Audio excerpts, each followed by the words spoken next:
Muy bien. Pasamos ahora a las formas especiales de necrosis, ¿no? Una de ellas es la necrosis gaseosa, que viene a ser un tipo especial de necrosis coagulativa. El nombre viene a ser dado porque cuando uno lo ve, esta necrosis a simple vista, el material necrótico se ve como si fuera queso derretido, ¿no? Queso fundido, y de ahí viene el término de casium o gaseoso, ¿no? Eh, Cuando vemos este tejido necrótico al microscopio, es un material amorfo granular que está compuesto por células muertas por coagulación, pero esta necrosis no está aislada, no es que esté suelta en el tejido, sino que se encuentra rodeada por células inflamatorias, principalmente macrófagos, que adoptan una forma especial, y a todo este conjunto de células inflamatorias, macrófagos, linfocitos, y en el centro, la necrosis, se conoce como granuloma, ¿no? Ojo, no todo granuloma puede tener necrosis, ¿no? ¿De acuerdo? Vamos a ver que hay casos en los cuales el granuloma no tiene necrosis. Pero en algunos casos, como por ejemplo la granuloma por tuberculosis, es muy característico que en el centro del granuloma haya este tipo especial de necrosis gaseosa, ¿no? Aquí tenemos un corte macroscópico de un pulmón, donde vemos una lesión por tuberculosis. Acuérdense que la tuberculosis pulmonar típicamente afecta el ápice pulmonar, ¿no? Y donde da esta lesión amarillenta, grumosa, ¿no? Que es la famosa necrosis gaseosa. Obviamente, conforme esta persona va a expectorar, este tejido necrótico puede irse siendo eliminado por la vía, con la tos, ¿no? Y poco a poco este tejido necrótico desaparece y queda en su lugar una enorme caverna, que es la típica caverna tuberculosa. Cuando nosotros vemos esto a microscopio, ustedes pueden darse cuenta que hay una estructura en el centro de la pantalla que está bien más o menos delimitada, redondeada, ovalada. A toda esta estructura es el granuloma. En el centro de este granuloma, que estoy mostrando, hay un tejido rosado y eso corresponde a la necrosis gaseosa. A la periferia de la necrosis gaseosa hay una serie de células que son macrófagos epitelioides y por fuera de ellos muchos linfocitos que son los que estimulan a través de una serie de citoquinas a los macrófagos para que se modifiquen y rodeen a este tejido necrótico. En nuestro medio, encontrar necrosis gaseosa es muy característico de tuberculosis. Es más, es tan prevalente de esta tuberculosis en nuestro país que si encontramos necrosis gaseosa, eso es tuberculosis hasta que no se demuestre lo contrario. Existen algunos tipos de infecciones, aparte de la tuberculosis, que nos pueden dar además necrosis gaseosa, aunque en menos cantidad. Por ejemplo, la lepra, que también es una micobacteria, puede dar necrosis gaseosa. Y algunos hongos profundos, como histoplasma, por ejemplo, pueden producir necrosis gaseosa también. Pero como les digo, esto es mucho menos frecuente. Hasta en nuestro medio, dada la alta prevalencia de tuberculosis, el encontrar necrosis gaseosa es tuberculosis hasta que no se demuestre lo contrario, como les repito. Aquí tenemos una fotografía de mayor aumento. Aquí, como pueden ver, lo que estoy marcando, de donde estoy marcando esta línea hacia abajo, es la necrosis gaseosa. Y todo lo que queda arriba son una serie de macrófagos que tratan de encasillar a esta necrosis gaseosa. Cuando nosotros a esto le hacemos una coloración de Nielsen, por ejemplo, podemos encontrar los bacilos ácido alcohol resistente tan característico del Mycobacterium tuberculosis. La cuarta forma es la necrosis grasa enzimática, o también llamada esteatonecrosis. En este caso, el tejido adiposo, los adipocitos, son destruidos y mueren la necrosis debido a la acción de lipasas pancreáticas que se han liberado de manera normal hacia la cavidad peritoneal. Esta necrosis grasa es muy característica de la pancreatitis aguda. Entonces, ¿qué ocurre? Normalmente, ustedes saben que el páncreas es una glándula mixta, endocrina y exocrina. Desde el punto de vista exocrino, el páncreas secreta una serie de enzimas que tienen que llegar al tubo digestivo para facilitar la digestión de los alimentos. Estas enzimas se secretan de manera inactiva y estando recién en la luz del intestino se van a activar. ¿Qué es lo que ocurre en la pancreatitis aguda? Muchas veces la luz del conducto pancreático se ocluye. Entonces el jugo pancreático con todas las enzimas no pueden terminar en el intestino. Y para mala suerte se comienzan a activar en la luz del conducto pancreático. Obviamente, ahora todas estas enzimas activadas, lipasa, amilasa, quimiotripsina, carboxipeptidasa y todas estas endonucleasas comienzan a destruir el tejido pancreático y se pueden escapar y salir fuera del páncreas, ¿no? Y acuérdense que el páncreas es un órgano retroperitoneal rodeado de grasa y la lipasa actúa ahora sobre esta grasa produciendo destrucción, ¿no? Las lipasas activadas escapan de las células acinares del páncreas, destruyen la membrana del adipocito y liberan el ácido graso. Estos ácidos grasos se hacen una reacción química con el calcio que se conoce como un proceso de saponificación y el producto se conoce como jabón, y eso se ve macroscópicamente a simple vista como un material que parece tiza de color blanco. Y eso se deposita en todo el tejido adiposo alrededor del páncreas, pero inclusive se puede extender más allá y agarrar y abarcar todo el tejido adiposo que está en la cavidad peritoneal. Cuando nosotros vemos esta necrosis grasa al microscopio, vamos a ver que las células adiposas están muertas, quedan como sombras nada más, como células fantasmas, y sus membranas muchas veces se va a ver el calcio depositado y el calcio se ve de un color morado muy intenso. Aquí tenemos un ejemplo de una persona que sufrió una pancreatitis aguda y vemos el epiplom lleno de puntos blancos aquí, ¿no? Cada uno de estos puntos blancos corresponde a focos de necrosis grasa. Quiere decir que la lipasa pancreática actuó sobre este tejido produciendo esta necrosis. Si cada uno de estos foquitos lo vemos al microscopio, vamos a ver algo como esto. Uno puede ver la sombra de los adipocitos, ya no son adipocitos sanos, están muertos, ¿no? El tejido adiposo, los triglicéridos han salido, se ha liberado ácido graso, y si se dan cuenta, muchas membranas tienen un tono morado muy intenso, un borde muy intenso, y es porque el calcio se deposita en ellas por el proceso de saponificación, ¿no? Entonces, cada vez que veamos necrosis, esteatonecrosis, es muy característico de pancreatitis aguda. La otra forma es necrosis fibrinoide, es la quinta forma. Estos casos se dan solamente o principalmente en una enfermedad de los vasos, en una reacción inmunológica que afecta a los vasos sanguíneos, y es un grupo de enfermedades que se conoce como vasculitis.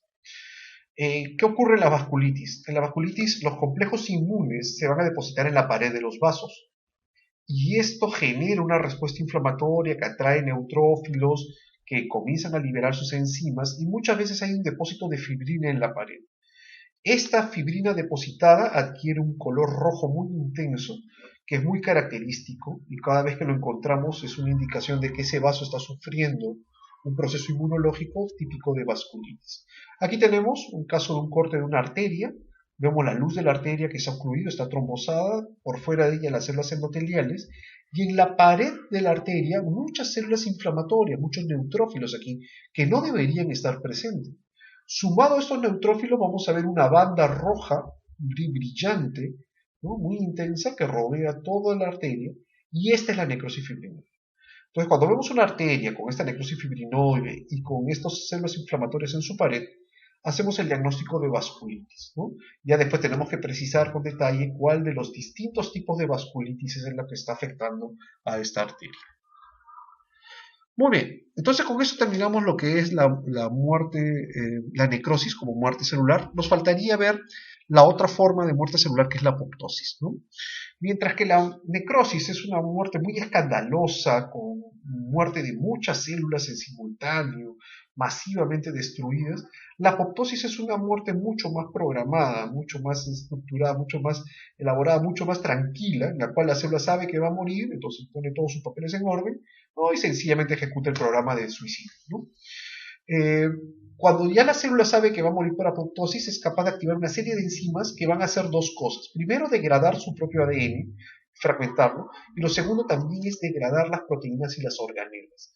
Una característica fundamental y que lo distingue de la necrosis es que en ningún momento hay daño de la membrana celular. Es más, la membrana se mantiene íntegra, ya que los restos de ADN fragmentado, de organelas y proteínas, se van a agrupar en pequeños cuerpos que se llaman cuerpos apoptóticos, los cuales van a estar rodeados por esta membrana celular. En esta membrana se van a expresar una serie de proteínas, una serie de moléculas que va a ser como señales para que vengan células fagocíticas, ¿no? Y detecten estos cuerpos apoptóticos y a través de esas señales se los puedan fagocitar a los cuerpos apoptóticos y desaparecer. Como es un fenómeno que ocurre de células muy aisladas, no hay respuesta inflamatoria. Lo que sí es importante es recordar que pueden ocurrir necrosis y apoptosis en simultáneo en algunos tejidos en casos patológicos. Ahora, mientras que la necrosis, todas las causas de necrosis son patológicas, en la apoptosis tenemos causas fisiológicas y causas patológicas. Desde un punto de vista fisiológico, la apoptosis es muy común en embriogénesis, durante la formación del embrión. También es común cuando hay involución de tejidos que son dependientes de hormonas. Eso es muy típico en la menstruación. Recuerden ustedes que en la menstruación, el ciclo ovárico, en la parte final del ciclo, las hormonas estrógeno y progesterona caen, y el endometrio, al no tener ahora ese estímulo hormonal, muchas de esas células endometriales comienzan a morir por apoptosis. También la apoptosis es muy conocida en la pérdida celular para el control del número de células. Eso es, por ejemplo, lo que se ve en los recambios de epitelios. Por ejemplo, en el intestino, todo el epitelio intestinal cambia entre 5 a 7 días. Esas células que ya están al final, al quinto día, sexto, séptimo día, terminan muriendo por apoptosis. Obviamente también muchas células inmunológicas van a morir por apoptosis cuando ya cumplieron su función, o en caso de linfocitos autorreactivos en el timo. Recuerden que el timo tiene la capacidad de detectar linfocitos que reconocen antígenos propios, y eso no deberían abandonar el timo, sino podrían favorecer la aparición de enfermedades autoinmunes. Entonces, a esos linfocitos autorreactivos se les invita a morir por apoptosis, y también algunos linfocitos T citotóxicos pueden morir por apoptosis. Muy bien. También tenemos causas patológicas de apoptosis. Sabemos que el daño del ADN, cuando ya no puede ser reparado, es un estímulo para la generación de apoptosis. El acúmulo de proteínas mal plegadas también es estímulo para la activación de la apoptosis. Infecciones virales como adenovirus, hepatitis pueden producir apoptosis, muerte de la célula por apoptosis, inclusive en algunas obstrucciones de los conductos pancreáticos o animales de manera patológica, estas células mueren por apoptosis. Aquí tenemos un cuadro donde vemos tanto las causas fisiológicas, las patológicas, ¿no?, las que hemos mencionado, y el mecanismo de apoptosis, ¿no? Recordar que en embriogénesis es la pérdida de factores de crecimiento, ¿no?, lo que produce la apoptosis. Igual ocurre cuando tenemos los cambios de epitelios, ¿no? La parte hormonal es importante en el endometrio en el momento de la menstruación, ¿no? Y a nivel patológico, recordar que el daño del ADN es detectado por una serie de proteínas proapoptóticas de la familia de sensores del tipo solo BH3, ¿no? Igual proteínas mal plegadas también son detectados por los mismos sensores, y las infecciones pueden activar muerte por apoptosis por la vía mitocondrial, o la célula puede morir por acción de la célula C citotóxica, porque recuerden que estos linfocitos T citotóxicos son capaces de mandar granzimas y perforinas que atravesarían la membrana. La perforina hace la perforación en la membrana, la granzima entra a la célula infectada y la granzima activa la vía de las caspasas. Aquí tenemos una fotografía de una célula que está muriendo por apoptosis. Recuerden que lo más importante, uno de los detalles más importantes, es que la membrana celular en todo momento se mantiene íntegra.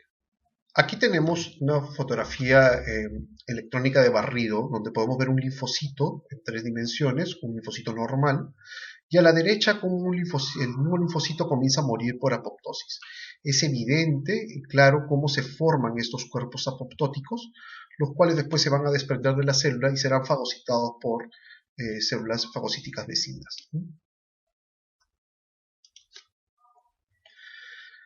De ahí pasamos a ver cuáles son los mecanismos de la apoptosis. Existen dos vías por las cuales la célula puede morir por apoptosis: la vía intrínseca, o también llamada mitocondrial, y la vía extrínseca, o también llamada del receptor de la muerte. En la vía intrínseca, los estímulos son principalmente la desaparición o disminución de los factores de crecimiento, el daño del ADN por radiación, por toxinas, por radicales libres, o el acúmulo de proteínas mal plegadas. Todos estos son detectados por una serie de familias donde están los sensores BH3, y aquí es donde entran en juego el equilibrio, la pérdida de equilibrio entre proteínas proapoptóticas y proteínas antiapoptóticas. Como todos estos estímulos van a favorecer las proteínas proapoptóticas, estas proteínas a la larga lo que van a estimular es la salida del citocromo C de la mitocondria. Una vez que sale el citocromo C, se va a unir a una serie de proteínas como es el APAF, ¿no?, y juntos van a iniciar la cascada de las caspasas, ¿no? Existe una serie de caspasas, esto funciona como si fuera la cascada de coagulación, y al final existen, al final toda la vía de las caspasas, el objetivo es activar dos cosas. Activar endonucleasas, que son las que van a degradar y fragmentar el ADN, y lo otro es activar una serie de proteasas que van a ir rompiendo y desmantelando el citoesqueleto celular. Finalmente, estos fragmentos de ADN, junto con los restos que quedan de organelas y proteínas, van a ser incorporados a partes con la membrana celular, se forman como una especie de bulas citoplasmáticas y finalmente se desprenden de la célula formando el cuerpo apoptótico. En la membrana de estos cuerpos apoptóticos existen estímulos para que los fagocitos puedan detectarlo y este cuerpo apoptótico sea finalmente fagocitado. La otra vía extrínseca usando el receptor de muerte involucra interacciones usando el FAS y su ligando, el ligando FAS, o el TN, factor de necrosis tumoral, con su receptor. A la larga, una vez que se unen el receptor con su ligando, se activa una serie de señalización citoplasmática que finalmente tiene la misma opción de activar caspasas, haciendo finalmente la misma acción, ¿no? Fragmentar el ADN y romper el citoesqueleto. Y finalmente hay que recordar que existen diferencias muy marcadas entre necrosis y apoptosis. Por ejemplo, el tamaño celular. Lo característico de la necrosis es que la célula se empieza a hinchar, ¿no? Aumente su volumen y muchas veces se rompe la membrana celular. En cambio, la apoptosis, la célula en apoptosis se reduce de tamaño y se va encogiendo. El núcleo en la necrosis sufre tres patrones, ya les dije, no necesariamente son sucesivos, que son pignosis, cariorrexis y cariolisis. Mientras que la apoptosis sufre una fragmentación en fragmentos del tamaño de nucleosomas. La membrana plasmática en la necrosis se rompe finalmente, en cambio en la apoptosis está intacta y es importante para la formación de los cuerpos apoptóticos. Los contenidos celulares en la necrosis se digieren por acción enzimática, inclusive pueden salir de la célula, mientras que en la apoptosis esto se mantiene intacto. Es muy frecuente la inflamación en la necrosis, no es la característica en la apoptosis. Y recuerda que la necrosis siempre es por un motivo patológico, mientras que la apoptosis puede ser tanto patológico como fisiológico. Y aquí tenemos un gráfico, tenemos una célula y las dos formas de muerte, ¿no? La necrosis, vea cómo se hincha la célula, ¿no? Las organelas se desordenan, el núcleo comienza a cambiar y finalmente la membrana celular se rompe, las enzimas digieren todo el contenido celular y la célula muere por necrosis. Ojo, esto es una cosa importante, ya que al morir la célula por necrosis, muchas enzimas que normalmente están dentro de la célula salen de la célula, ¿de acuerdo? Y pueden ser detectadas en sangre. Y eso es de una utilidad clínica importante. Ejemplos de eso es el dosaje, por ejemplo, en una persona que sufre un infarto de miocardio, el dosar CKMB o troponina, ¿no? O mioglobina es muy importante como ayuda diagnóstica para el diagnóstico de infarto de miocardio. ¿De dónde vinieron esta creatinfosfoquinasa fracción MB? De una célula muerta. Si la célula no se hubiera muerto, esta enzima no lo hubiéramos encontrado en sangre. Eso es lo importante de entender este fenómeno. Cosa que no pasa en la apoptosis. En la apoptosis la célula se va encogiendo, la membrana celular se mantiene íntegra, el ADN se fragmenta y se forman los cuerpos apoptóticos que finalmente son fagocitados por macrófagos. Muy muchachos, eso es todo con respecto a necrosis y apoptosis. Muchas gracias por su atención.